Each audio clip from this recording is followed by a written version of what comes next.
4 जून जैसा आपने कहा, जिस दिन चुनाव का नतीजा आएगा, आप उस हफ्ते भर में देखना कि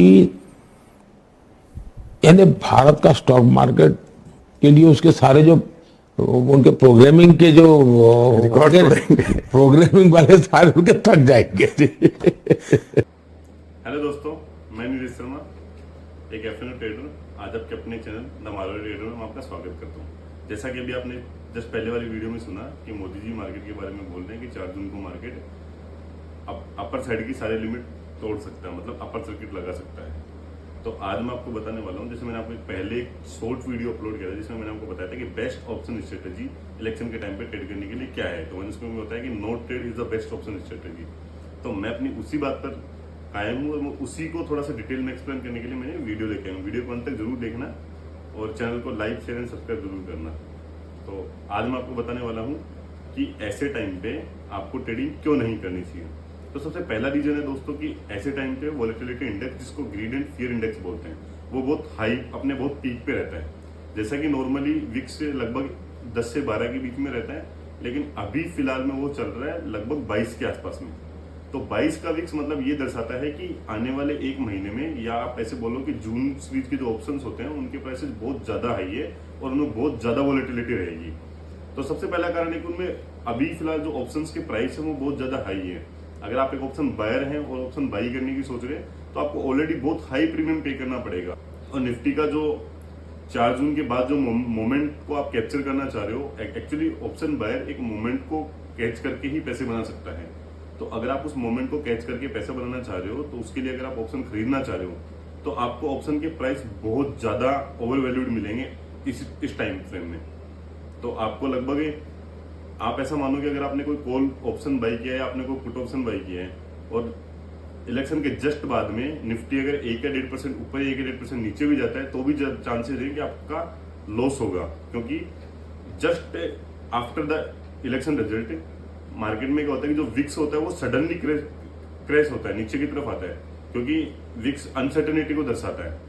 तो 4 जून के बाद में जो अनसर्टेनिटी खत्म हो जाएगी तो उसके बाद विक्स बहुत तेजी से नीचे आएगा, लगभग 20-30% का क्रैश सिंगल डे में आ सकता है। तो उसकी वजह से आपका जो ऑप्शन के प्रीमियम जो प्राइस है वो बहुत ज्यादा नीचे आएंगे।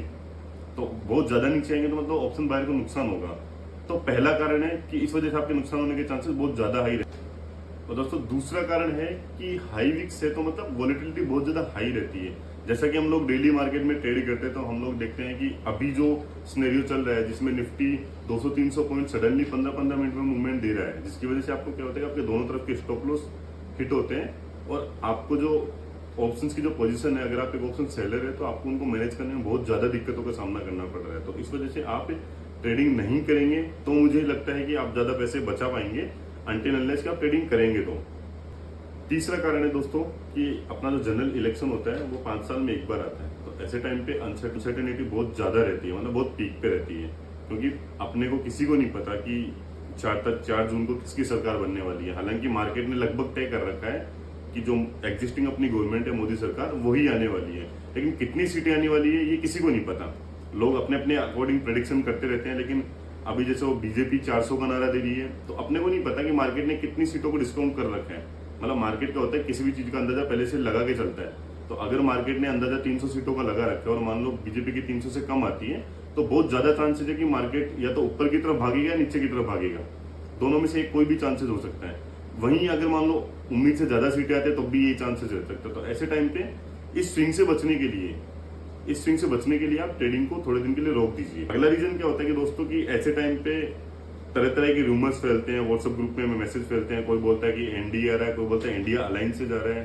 तो कुछ रूमर्स ऐसे होंगे जो आपको दिमाग को हिला के रख देंगे। जैसे कुछ लोग बोलेंगे कि अभी मैं जैसे ट्विटर पे देखता हूँ तो बहुत सारे लोग बोलते हैं कि इंडिया अलायंस है वो लगभग 300 सीटें ले रहा है। तो ये एक रूमर्स है, अपने को किसी को नहीं पता कि किसकी कितनी सीटें बन रही है। अभी 6ठे चरण की आज वोटिंग हुई है, 7वें चरण की वोटिंग आना पेंडिंग है, फिर उसके बाद एग्जिट पोल आना पेंडिंग है। उसके बाद जाके चीजें क्लियर होती है कि किसकी सरकार बनने वाली है। और कई बार तो क्या होता है कि एग्जिट पोल भी एकदम गलत साबित हो जाता है।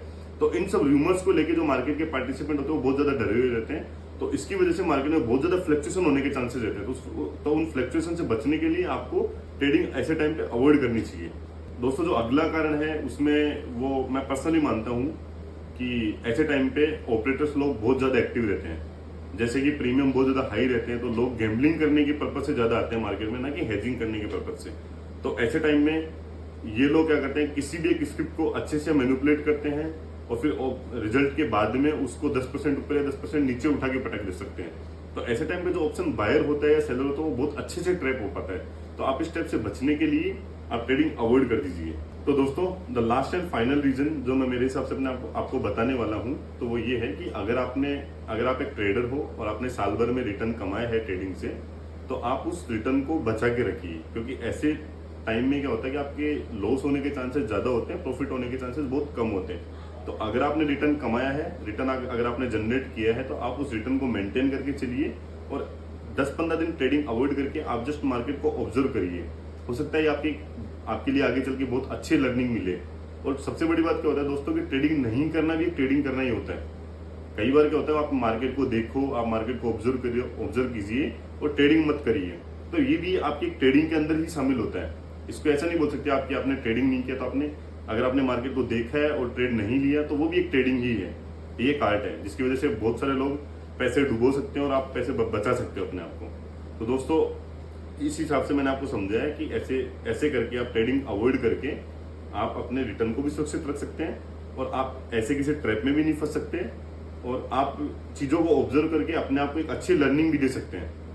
तो आई होप ये वीडियो आपको अच्छा लगा होगा। अगर आपको वीडियो अच्छा लगा तो please like share and subscribe करिए और हंसते रहिए, मुस्कुराते रहिए